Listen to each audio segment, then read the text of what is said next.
وما أمروا إلا ليعبدوا الله مخلصين له الدين حنفاء ويقيموا الصلاة ويؤتوا الزكاة وذلك دين القيمة. إن الذين كفروا من أهل الكتاب والمشركين في نار جهنم خالدين فيها أولئك هم شر البرية.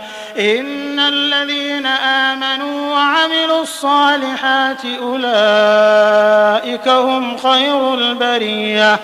جزاؤهم عند ربهم جنات عدن تجري من تحتها الأنهار خالدين فيها أبدا رضي الله عنهم ورضوا عنه ذلك لمن خشي ربه.